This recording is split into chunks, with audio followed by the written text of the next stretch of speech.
Good day to everyone joining us for today's panel on Palestinian succession, the rules of the game. At the moment, many may believe that the legal rules and regime for Palestinian succession are irrelevant and that things will get decided without resort to constitutional processes and only after some contentious political wrangling by those within the ruling party Fatah that currently holds power over the PLO and the Palestinian National Authority occurs. Two of our guests, Professor Nathan Brown and Vladimir Pran, have recently co-authored a paper at Carnegie that argues that, in fact, the rules do and will matter. You can find their paper in the chat box, excuse me, if you have not already read it. So for this program, I'll be asking Nathan and Vlad about what they think the process for succession might look like in Palestine. I'll do this for the first part of the program. Nathan Brown is a professor of political science and international affairs at George Washington University in Washington, D.C. He is a distinguished scholar and non-resident fellow at the Carnegie Endowment and author of numerous authoritative works on Arab politics and constitutionalism in the Middle East. Vlad Pran is a senior advisor with the International Foundation for Electoral Systems. IFES works in 145 countries around the world to support elections, election integrity, anti-corruption and democratic trust, and inclusion and human rights in the context of elections. There are the huge challenges facing Palestinians at the moment. Of course, there are the results of the recent Israeli elections that will likely bring into the new Israeli government Jewish supremacist parties, which have as part of their political platform the forced removal of Palestinians from both Israel and the occupied territories. And there's the ongoing fractured nature of the Palestinian body politic, split both politically and geographically between the authorities in the West Bank and Gaza. National reconciliation still seems beyond reach, despite the most recent commitment made by all of the Palestinian political factions, including Hamas and Fatah in Algeria. We've seen Palestinian National Authority parliamentary elections called and then canceled just weeks before the elections were supposed to take place last year. There was 93% of the Palestinian electorate registered to vote and 37 political slates on the ballot before that election for the PLC was canceled. PLO elections have also been delayed and hamstrung by the failure of Hamas and Fatah to come to some agreement on how to bring Hamas under the PLO umbrella, while Hamas refuses to recognize signed agreements between the PLO and Israel, something that even the PLO policy-making bodies right now are calling for withdrawal from. But still, there is that disagreement. Fatah elections that were supposed to take place in March have also been postponed because of internal dysfunction. Meanwhile, the security situation is really deteriorating on the ground in the West Bank, with regular Israeli incursions and sieges of Palestinian refugee camps and even entire cities for extended periods of time. In response to the failures of the PNA and the PLO to protect Palestinian communities, a new cadre of young Palestinians are transcending factional affiliations and are taking it into their own hands to protect their communities from Israeli state violence and settler violence. Now, to help us understand what all this portends, we will bring into the discussion in the second part of the program Sanaa Sarghali, Salim Barahma, and Fadi Quran. The three are joining us from the occupied West Bank. Sanaa is a constitutional law professor at Al-Najah University in Naples. Salim is the executive director of the Palestine Institute for Public Diplomacy in Ramallah and a non-resident fellow of the U.S. Middle East Project. And Fadi Quran is executive director of Avaz, a U.S.-based organization that promotes global activism on issues such as human rights, conflict resolution, and climate change. We will have a live Q&A session following the opening remarks from the panelists. To ask a question, use the live chat feature in YouTube that you should see on the right of your screen, or tweet us at Carnegie Endow using the hashtag #PalSuccession.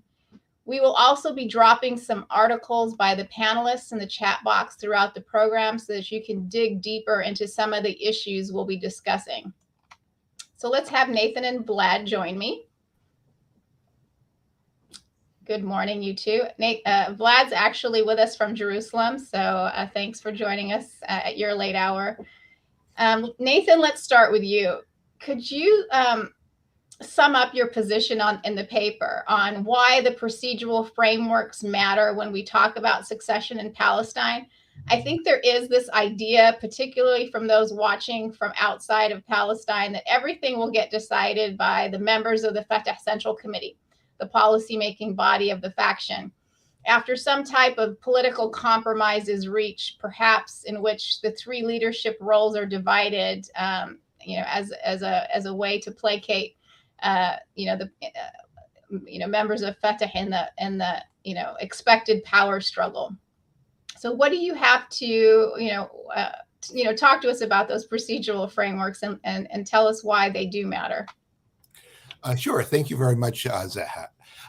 I think part of the impetus for the paper is to sort of push back, I think, against an idea that's implicit, rarely explicitly stated as such, that other political systems have politics and rules and frameworks, and Palestinians have personality. So to understand what's going on in Palestinian politics, you look at who's up and who's down, and a lot of speculation reads to me a little bit like Hollywood gossip, but just with weightier subject material. I think in at least in my mind, it's not either or. Yes, there's going to be power politics. Yes, the maneuverings among senior leaders and coalition building and even backstabbing, that sort of thing matters. But the rules and procedures and structures matter in several different ways. Number one, they just provide the framework by which those things are done. When the previous succession, actually, I'll go back to 1969, when essentially Fatah began to dominate the PLO and Yasser Arafat became chairman, that was done through existing structures. Of course, there was plenty of hard politics that was going on behind that. The second thing that rules can do is they can coordinate. They kind of communicate to these people, okay, this is going to be the meeting where such and such is decided. This is going to be the procedure. We saw back when Arafat died, the same sort of thing. Yes, there was some consensus among the senior leaders that had formed a little bit before. But again, they needed to have some way to coordinate. And finally, it tells you succeeding to what, right? You read any Palestinian legal document and you come to the end and you see in what capacity is this person signing. It's usually multiple ones. And so there are multiple authoritative structures. There's factions, there's a state of Palestine. When it acts internationally, it might be the PLO, it might be the Palestinian Authority, even though there's some reluctance to use that among some Palestinian leaders. So it kind of helps sort those things out. I think what is remarkable about any succession in the current context will be that although those rules are often fairly clear, a lot of the structures are just broken, right? So the Palestinian Legislative Council, elected back in 2006, is key in some succession mechanisms, and it's not there. Or actually, Hamas says, well, wait a second, it might still be there. So some parts are broken. Second, I think there's a problem really with legitimacy and relevance. That when I go there, which isn't that often, I'd be interested to hear from everybody else who's on the scene. The disengagement with kind of that politics at the top at a popular level is pretty strong. So this sort of seems like elite maneuvering that doesn't necessarily affect people's lives. So that's a second problem. And a third problem is that these, when I said succeed to what, these structures and the relationship between them is just very ambiguous. What's the relationship between the PLO and the state of Palestine? What's the relationship between Fatah and the PLO? These things are laid on top of each other, and chains of command and authority just are ambiguous, and that has been getting worse over time rather than better.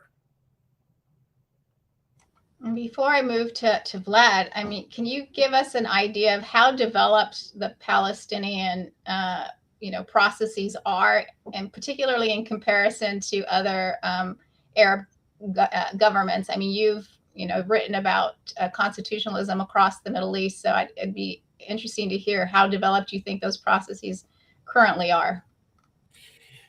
I think when you come to sort of what I might call sort of quasi-state institutions, not necessarily the state of Palestine that's been declared, but essentially the things, the kernel of a state that was created, used to be called the Palestinian National Authority, that now may be decaying, but that actually has fairly clear structures, and we saw them work last time when Abu Mazen Mahmoud Abbas was elected.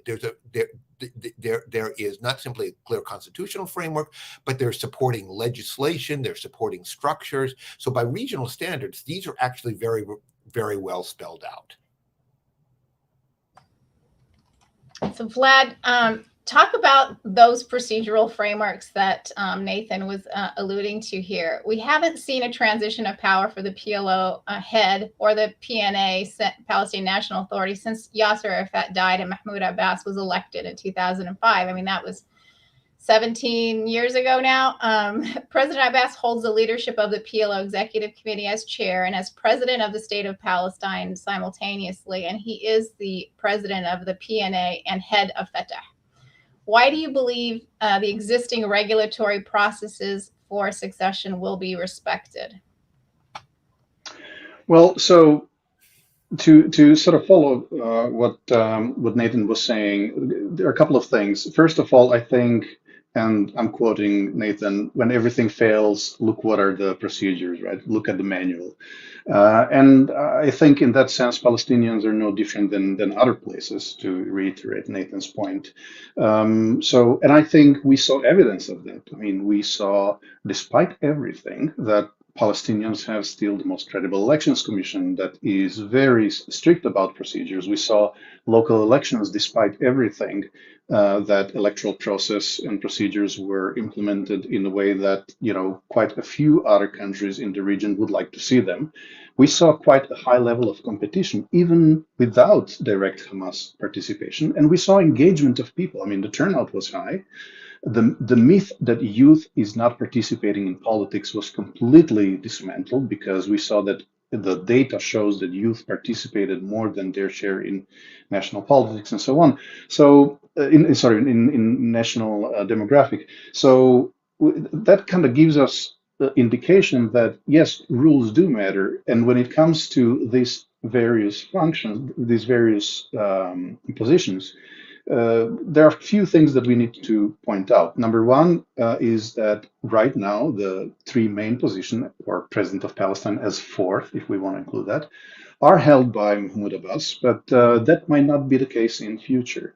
And the reason is that, as Nathan said, although these frameworks are layered on top of each other, they're also somewhat parallel to each other in the sense that there is little legal and institutional overlap. So in fact, we're talking about three different succession processes. And the first one, it's probably the easiest one that I will mention, and that's within Fatah, because there is now deputy in a personality of Alul in Fatah, who automatically, vice president, who automatically takes over as interim chairman.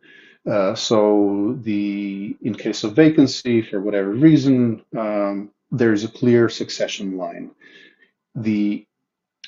That successor stays in power as long as the General Conference doesn't meet. When General Conference meet, they elect new leader of the movement. And we saw that in the past. Again, as Nathan said, we saw evidence when Arafat died. Farouk Kaddoumi stayed leader of the movement until 2009, when the new chairman Abbas was elected. So we saw that without General Conference, the Fatah leader really cannot be replaced. But now we have institution of vice president. That's Alul. He takes over. So that's sort of the easiest part. The second is PLO. PLO is somewhat more complicated because there is no clear succession. The guiding framework for succession is the statute of the PLO, but it does not explicitly address the vacancy of the chairman. So there is no institution of provisional chairmanship in case of vacancy. In fact, the authority to elect the chairman lies with the executive committee, which can then elect the new chairman. The general secretary, however, has no role whatsoever in succession. So some people are speculating that because we have a general secretary of the PLO, that that person will automatically become interim and maybe take over and so on. We don't see that in rules. In fact, the things could get even a little bit more complicated because in case of vacancy of chairman, we will have 15 members of the PLO executive committee, meaning there will be 3 vacancies. And those vacancies can be filled by PCC, by Palestinian Central Council, which replaced the PNC, Palestinian National Council. And so the speaker of the PCC might have a role in influencing the executive committee, which will then be electing the chairman of the PLO. So that is a little bit more complicated situation. The third situation is with Palestinian Authority. And as everyone knows, there is a rule for succession in the PA in the case of vacancy of the president. However, and that is the Speaker of the Parliament, Speaker of the PLC. The PLC doesn't exist. It's been even officially, if you want to take Supreme Constitutional Court's judgment as officially dismantled, and no PLC member has standing anymore. Even their salaries and benefits were revoked and so on. So there is no speaker of the PLC. So what do we have in that moment? The only thing that we have is temporary or caretaker head of government, caretaker prime minister, because there is no really rule how to replace him in case of vacancy of president. Simply he stays in power. And we saw that in the past. We saw when Ahmed Karei stayed as a caretaker prime minister for a while, for a whole year. Even after the new PLC was elected, he stayed as a caretaker prime minister. So situation there could be a little bit more complicated, where we have some sort of caretaker prime minister. And then the question will be, what does the Supreme Constitutional Court do? Will they be entertaining appeals that might be coming either from Elections Commission, which will be perhaps interested in fulfilling their basic law duty to run elections in 60 days, or maybe some other actor such as Independent Commission for Human Rights, or maybe coalition of NGOs. So the question will be, who will, and if they will take the case to the Supreme Constitutional Court, what will the Constitutional Court do? Will they judge potentially that the requirement to have new elections should be fulfilled within 60 days, even though there is no provisional presidency? Or will they appoint themselves as provisional president, Egypt style? Or will they come up with some other solution? But that is a little bit of a murky water we have a hard time predicting how it could play out. However, we know who are the important players, and that is certainly Central Elections Commission, certainly Supreme Constitutional Court, Provisional Prime Minister, and so on. So those are the 3 main procedural frameworks, again, independent from each other, and we could end up in a situation where we have leaders on top of those institutions that are not the same person for a while, until things are battled out. I will only just say, to end, no matter what kind of process happens, I think in the end it will have to end with elections. The popular legitimacy, despite the calls for reform of the PLO, despite the calls for over elections of diaspora, conducted in diaspora for the new PNC and so on, I think that the prize will be Palestinian Authority, the PA, and the presidency, and that will have to end with elections. And no deal in smoke-filled rooms by a bunch of men can really replace that, because it will not have buy-ins in the streets, and it will just destabilize the situation more. So over to you. Thanks for that. Nathan talked about how the PNA and the PLO are sort of collapsed into each other. And there was some really deliberate reasons why that happened. But one of the important parts of governance for Palestinians, particularly in terms of negotiating a peace agreement with Israel, has been sort of the PLO foreign affairs functions that have now collapsed into the PNA, foreign affairs functions. So in this situation in which we could possibly have three different leaders for the PNA and the PLO, and the state of Palestine as well. What exactly might that look like in terms of how foreign affairs functions are handled? It seems like there could really be a serious crisis in terms of control over foreign affairs. We have some precedent for the division when we had Hamas government. Nathan, could you talk a little bit about this? We wrote a piece and you reviewed it for Al Shabaka about this conflict between the PLO foreign affairs functions and the PNA foreign affairs functions. I can talk about it. I'm not quite sure I can clarify it, but and it is complicated. It's complicated on an institutional level, and I would say it's complicated also. I mean, internal institutional level. It's complicated internationally as well, right? Because yes, Israel has signed with the PLO. On the other hand, Israel has direct dealings with the Ministry of Civil Affairs. You have to bring in American law as well, because if Palestinians want to do any diplomacy, there's a very complex legal framework within the United States for dealing with Palestinians. So it was written almost to make a lot of that diplomacy impossible. And so, the best way to find this out sometimes is to ask a Palestinian diplomat to see their business card, to see what kind of institutional label they're using in a specific context. So the best person to answer a question like that might be an American trained attorney like Zaha Hassan, who could kind of guide us through some of those issues. Thanks. Yes, it is going to be a very difficult maneuvering that you'll have to see from the PLO and PNA, because there is this collapse between authorities. And you're right. Depending on who you ask, a Palestinian diplomat abroad, some of them will say that they work for the PNA. Others will say no, we work for the PLO. So there's even a conflict among diplomats on who they think that they work for. With respect to their job as diplomats abroad. I want to bring in Sanat, Salim, and Fadi now to the conversation and probe them a little bit further. Maybe Sanat can give us a little more clarity on some of these constitutional questions as well. Sanat, I want to ask you first. What we heard from Nathan and Vlad is that Palestinians have some processes in place for elections, and there are good reasons why everyone has a stake in employing these procedures. But what the canceled PLC election showed was that if the ruling party thinks it will lose a grip on power, it will find an excuse not to go through with elections. Just last week, PNA security forces prevented a popular conference from taking place in Ramallah that aimed to discuss how to reform the PLO and PA. So even talking about elections and reform is seen as very threatening.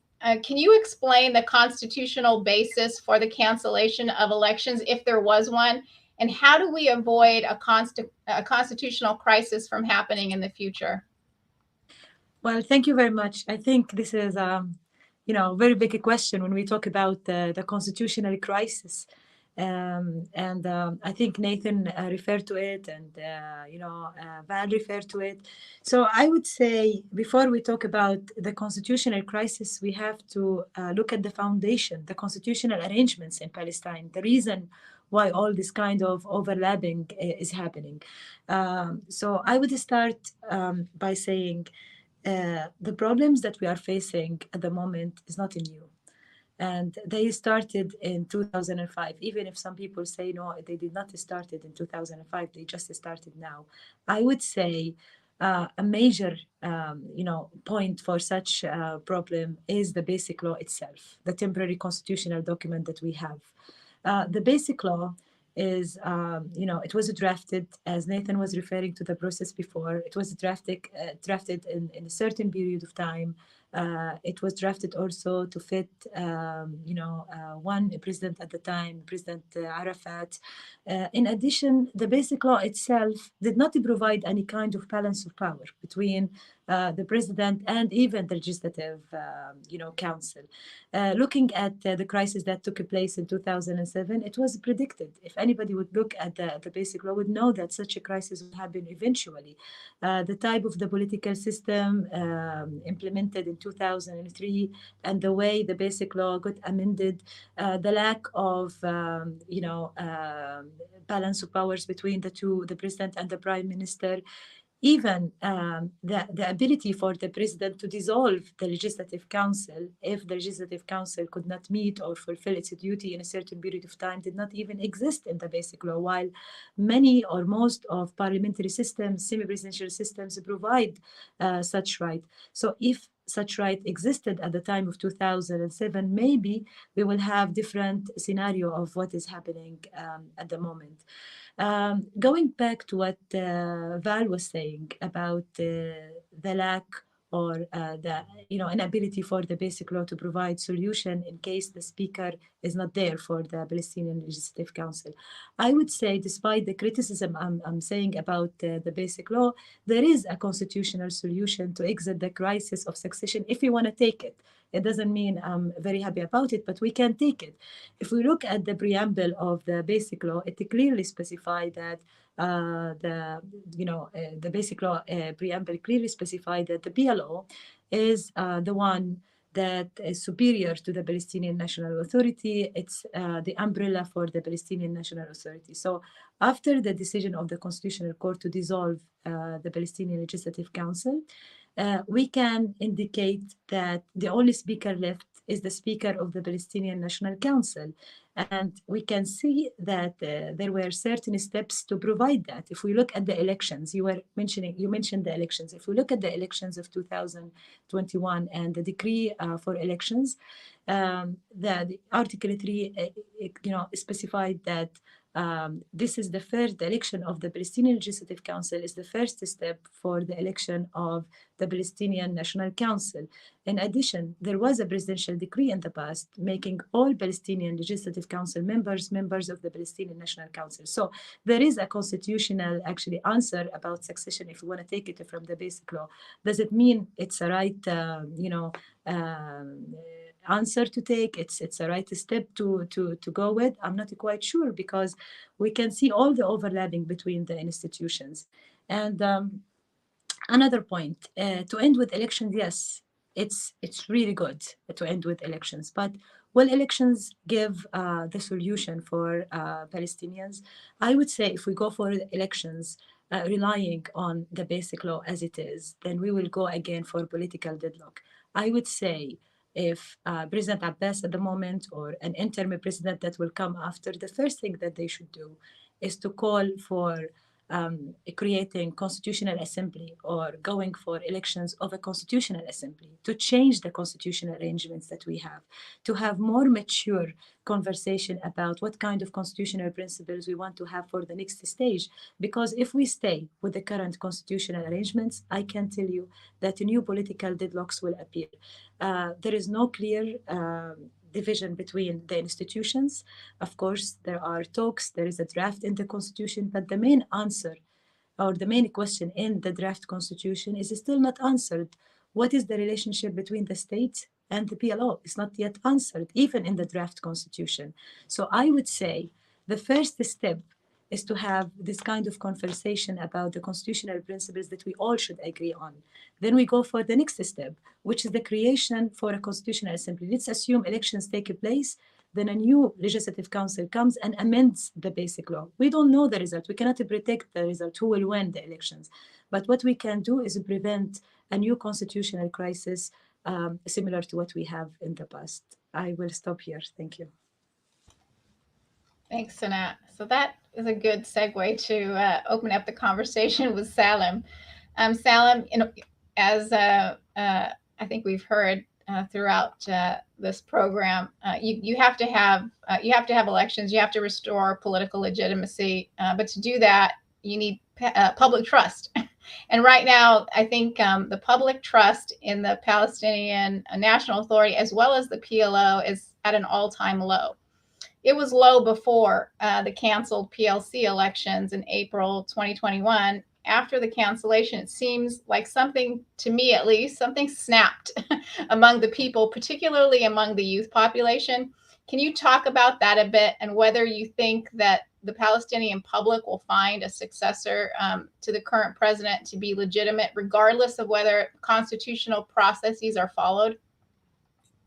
Thanks, Zahan. Thanks, everyone. It's great to be with you. I want to start from the recent events on the ground to kind of give a broader example of what's going on. I'm sure all of us here and those in the audience have been following the emergence of an armed group called the Lion's Den. And I very interestingly read an interview that was done with one of its leadership. And they said two things that really stood out. One was that the reason for their popularity is that they don't belong to any political party. And they make sure that that's part of their communication with people constantly.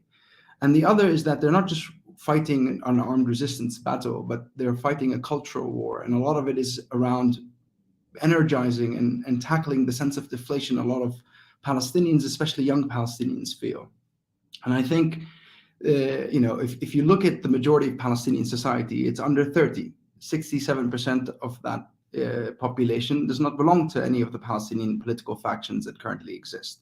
And there's a huge disillusionment with the status quo and the establishment and politics that is played on this institutional level, whether it's the PLO or the PA, and have completely detached. And while there has been hunger for a democratic process to reinstitute this legitimacy, obviously we had elections that came after 16 years, but when they were announced, they gave us 3 months notice, and the electoral law was changed to preclude a lot of young people from running. And so that we saw that energy and that craving for a democratic process and the agency of choosing leadership completely dissipate come the time for the registration of the official lists from young people. But we still had a very high number of lists registering. So I think there's a huge disconnect. And what Lion's Den was able to do was very much address that internal vacuum of power representation. And I think the only way any step forward can be taken around succession, it needs to be rooted in elections. And it cannot just be PA elections. And we don't need just an authority to potentially sign a peace agreement. We need to re-energize our national liberation movement. We're entering a new paradigm.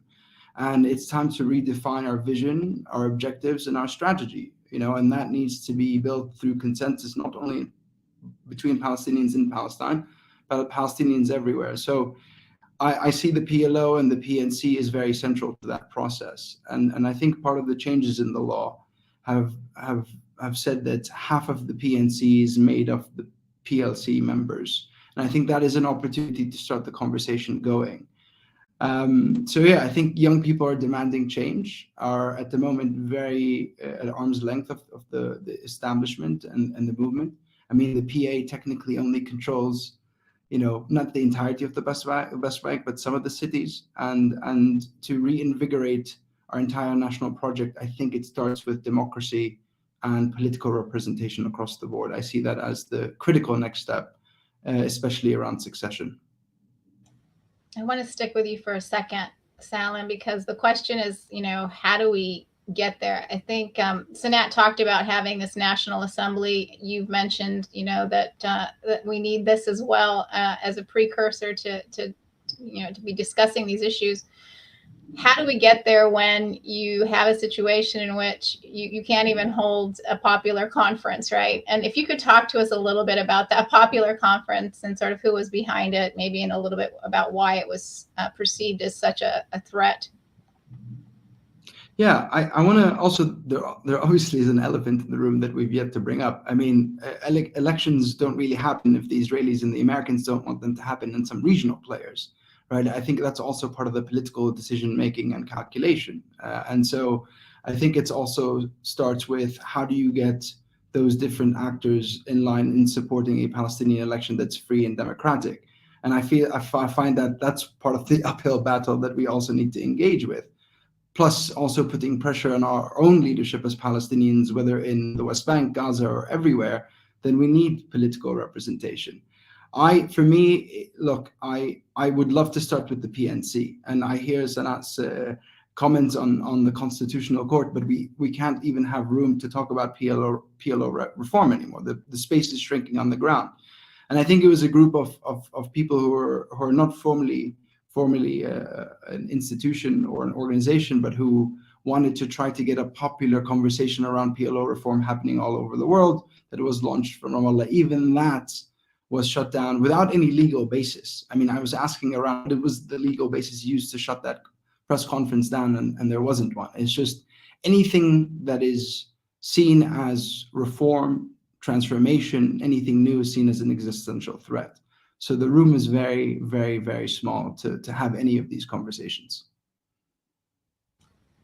So that makes my question to Fadi very difficult. Because Fadi, I wanted to ask you, what type of electoral or democratic process would actually achieve fair representation for the Palestinian people, in thinking about PLO elections. But if we can't have a conversation, that seems like really pie in the sky right now. But I want you to try to imagine for us, because, the PLO, for example, has this antiquated system in which, there's proportional representation, and it's still based on factional affiliation. Some of those factions don't really exist anymore. There might be just a few people left in some of them. If there hasn't been a real renewal of the proportional representation, but PLO actually calls for direct elections.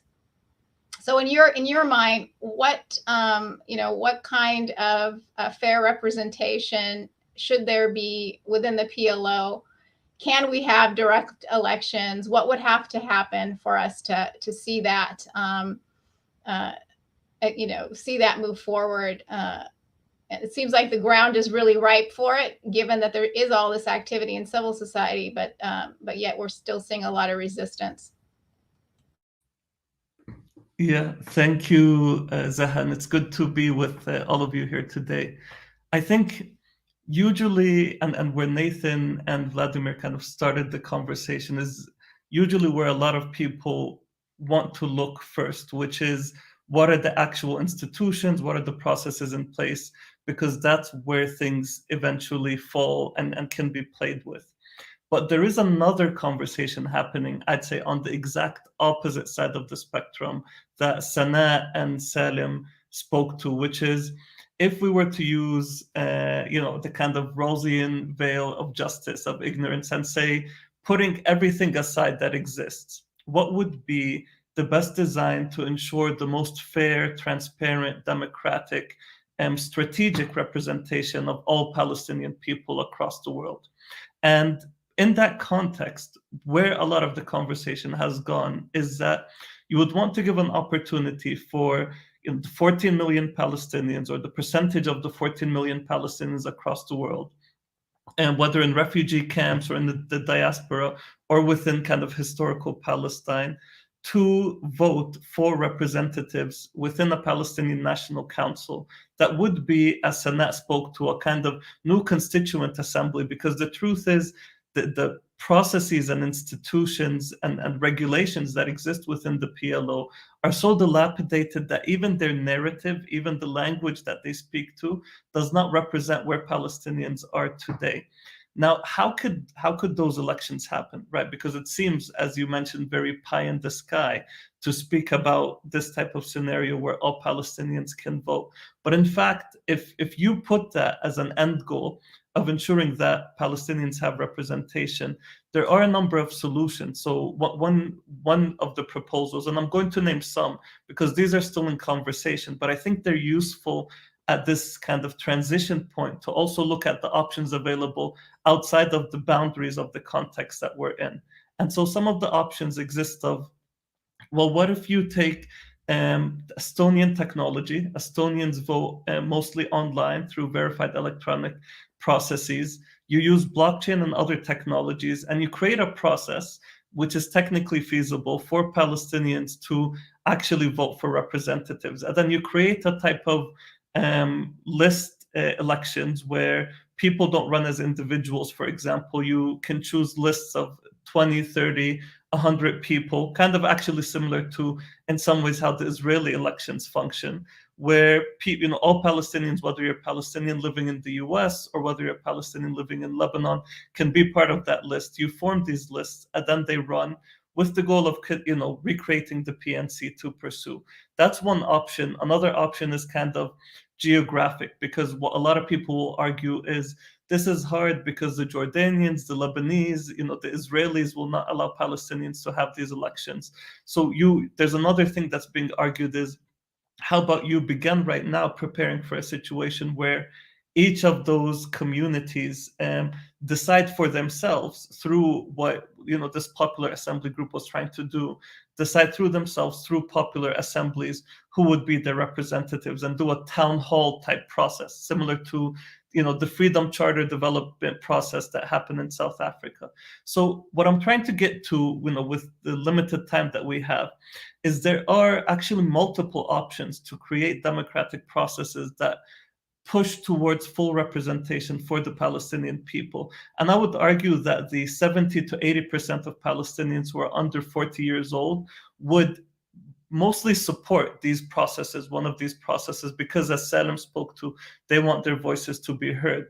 The question is, how do we make those processes a reality based on the power dynamics that exist on the ground right now?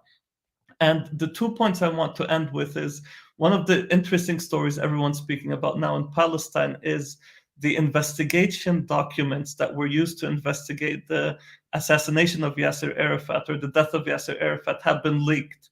They were leaked from the computer of the former head of general intelligence in Palestine, Tirawi, and confirmed by the people who were interrogated that they are actually the valid documents. And one of the things that they showed was that basically everyone speaking, whether they were, allies of President Abbas or enemies of President Abbas, kind of gave the exact same narrative, which is, before that President Arafat died, or before he was assassinated, Mahmoud Abbas was working and had conversations both with the Americans and even with some of his Israeli counterparts about taking the political cover off of Yasser Arafat and basically pushing towards a moving power towards Mahmoud Abbas as president. And a lot of them were pushing about how within Fatah, and these are people that are now, including Prime Minister Shtaya, who was one of the people interrogated, who spoke very clearly about this effort to kind of push Yasser Arafat away and create a path for President Abbas to become president. And I would argue that what we need to think about right now is not just the electoral processes or the constitutional processes that exist, but who are the actors putting in work right now to ignore Palestinian democracy and representation, and basically use both the technical, legal, and also kind of harsh, coercive efforts to put certain people in place in key positions so that they take that power there. And I think we need to start analyzing who those individuals are. Some of the names are known and have been kind of referenced in the paper by Dr. Brown and Pran. Hussein al-Sheikh as an example. And one of, I think, the first paths that we need to begin moving towards is ensuring that it's clear to those individuals, both internationally from people who actually care about democracy and locally in Palestine, that they will not be allowed to basically ride into power after President Abbas. And I think the more difficult we make it for those individuals to ride into power, the most likely we make it for a democratic process to fill that vacuum. But if we don't block them, then they're going to use what they have to get in that place. So I'll stop there for the sake of time. I hope those thoughts are useful. You really underscore the why there is such a lack of public trust, all right? Because of especially how this was confirmed in terms of how the abuse of power was taking place around the investigation into the death of Yasser Arafat. So I want to amplify what you said about other mechanisms for elections for a second, and ask Vlad about this. I mean, you have you're part of an organization that monitors and supports elections all over the world. To what extent is this feasible? Now, Palestine's kind of a special case in a way, because most of the people are outside of the territory. So if we were going to have PLO elections, is it, what are some of the pitfalls of having sort of online voting, remote voting like this, particularly at this moment when we hear so much about election fraud, whether it's valid or not, and the way that impacts people's sense of the legitimacy of elections? Is this going to exacerbate the problems because of that lack of public trust going into them, or could this really be a possible solution to sort of defragment Palestinians and allow them to choose representative governance in the PLO in particular? Well, let me start by saying, where there is a will, there is a way. However, and so number one, where there's will, there is a way. Number two, we've done this before in terms of having quite significant amount of diaspora voting for elections. I don't need to go through all the countries, but starting with Iraq, South Sudan, Afghanistan. So there are. This is something we call OCV. It's a lingo in elections word, out of country voting, meaning diaspora voting. Obviously, there is, for example, in the case of Syria, the Security Council Resolution 2254 talks about the voting of all diaspora and so on. So there are examples in the past when diaspora was involved in voting. That being said, though, there is a reason why only one country in the world has internet voting for general population, and that is Estonia. And there is a reason why we have less people voting through electronic means, being internet or others, now than 15 years ago.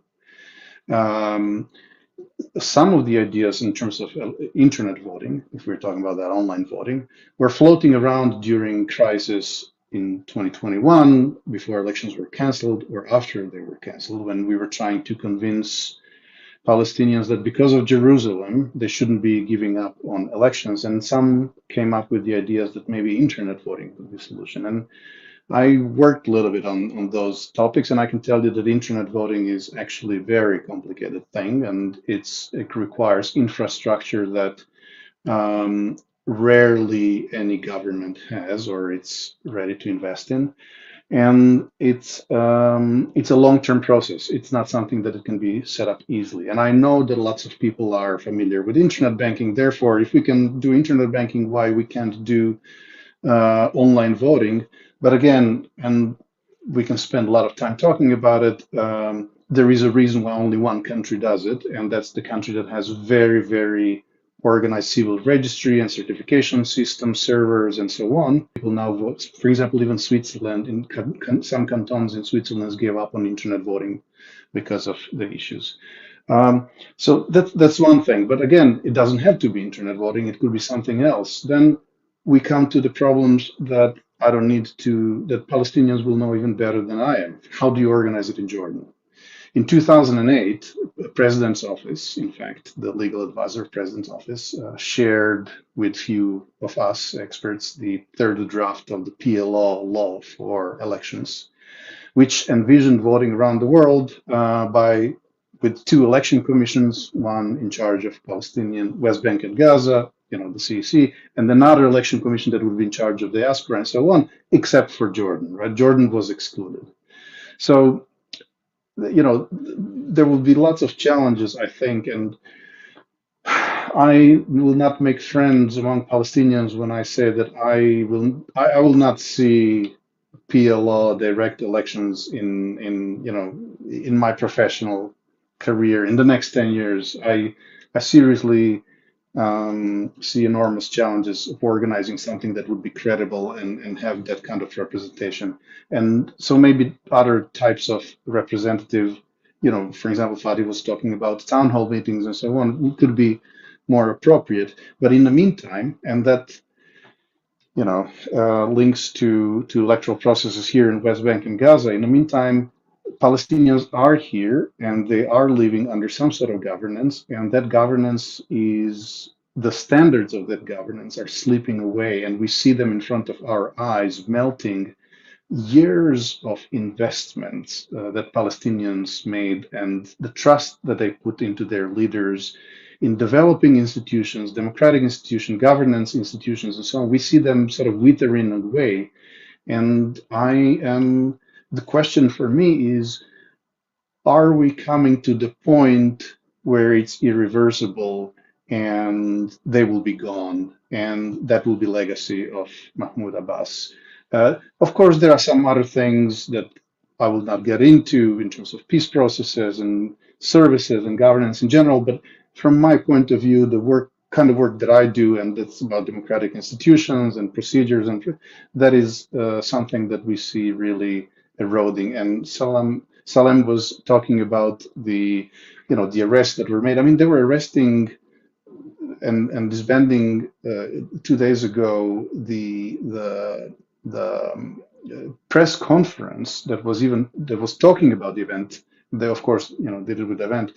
And so the institutions of freedom of speech, things that we really 15, 20 years ago, we didn't see in Palestine, that are kind of melting away. And from my point of view, that is a problem.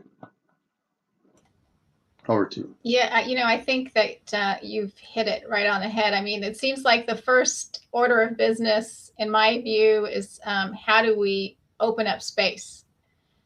We hear a lot about shrinking civic space in terms of Israel's restrictions on Palestinians in the occupied territories and inside of Israel proper. But there is a shrinking civic space that's been ongoing for some years as well. Inside of P&A governance. And I wonder if, Sanat, you might kind of talk about some of those restrictions on Palestinians who want to, engage in the public square and debate and discuss some of these issues. Sort of what would need to happen in terms of, repealing some of these decrees that President Abbas has issued. Can you talk a little bit about some of that that's taken place over the last some years? So if you want to talk about the decrees, right, because this is also a legal constitutional issue. And I think Nathan referred to it at the beginning when he talked about that one of the key players is missing, which is the Legislative Council. And that goes back to the lack of institutions, or let's say the absence of institutions that Val was talking about. Yes, I agree with you. Like maybe 20 years ago, we wouldn't have seen that, because maybe even they were not extremely strong, but at least we had institutions. And I think the existence of institutions, at least, a space like a legislative council where you can have a discussion about the kind of laws you want to have, about the public policies you want to have, it is quite crucial. Of course, when you have decrees, one decree, then another decree comes after it. Sometimes a decree that will limit certain freedoms, then another one will, cancel the previous decree because of the public pressure. It shows the need for an actual legislator. And that leaves me, or puts me back to my first point. I don't want to seem boring, but that puts me back to my first point, which is the weakness of the basic law. The fact that you have an Article 43, that has been abused, and everybody is justifying the use of this article, the issuance of such decrees, because when it suits certain parties or actors, the use of Article 43 and the ability of the president to issue decrees. And I would say, going back to one of the points about the Constitutional Court, because also in the paper there was a discussion about the role that the Constitutional Court could play in the next stage. And again, this is very interesting for me, because I am maybe one of the few people that believe that the Constitutional Court is very important. It has a political agenda, like many constitutional courts in the MENA when they were first issued or established. However, I would have loved to see that decision in a different way, dissolving the Palestinian Legislative Council. There is one thing that the court could have done, which is limiting the ability of the president to issue decrees according to Article 43. If the court had done that, then maybe we would have a chance for elections to take place. So if the court said, okay, elections will take place in the next 6 months, during that period, the president is no longer able of using Article 43 and issue presidential decrees, because part of the conditions for that article to have a legislative council that is not in session. Once we dissolve the legislative council, then it's no longer there. Therefore, the article should not apply. If they have done that, then maybe elections would have taken place. So to reply to you, going back to what Nathan was saying, to Val was saying, I think, and of course to Fadi and Salim, I think it's the lack for me, the lack of a legislative council, the lack of different institutions, and this will always lead to a kind of centralization of power. This will always lead to lack of democratic principles and a way for the political system or the executive to protect himself by issuing such decrees that would limit people's freedoms. Thank you. One thing that I noticed that the PNA has been responsive to is its protest. So we saw, protests around the disbanding of the medical syndicate, the medical professional syndicate, and we saw the Bar Association's response as well to restrictions.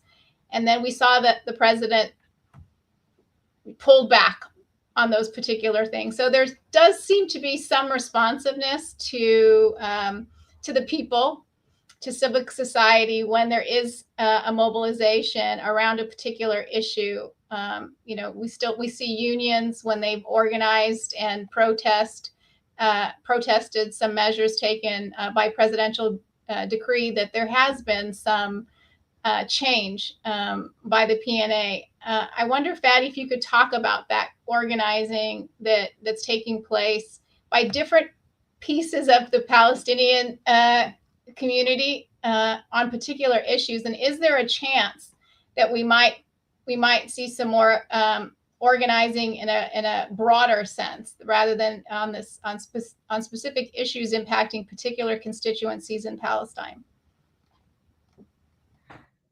Yeah, that's a great question. And what I would say specifically is, particularly when unions or the Bar Association, what they can do, apart from actually protesting, is they can shut down key government institutions. So when lawyers refuse to go to courts, or in the case recently with doctors, when doctors refuse, except for emergency conditions, to kind of go to hospitals and do their jobs, then they can really shut down the kind of government. And the same thing happened 3 to 4 years ago with the teacher strikes.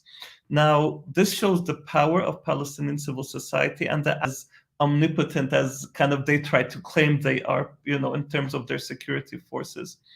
The opposite side of that also needs to be named is that the PA is becoming more oppressive and coercive. And so with the teacher strike that happened, initially they backed down, they gave the teachers some of the requests that they were asking for. And then throughout the last 3 to 4 years, they basically arrested, fired, used many different tactics to basically fragment and break down the teachers' organized work. And it's very likely that they're going to try to do the same thing with the doctors and lawyers and so forth. And so it's actually kind of it's a good versus evil battle right now in Palestine, if I'm going to simplify it.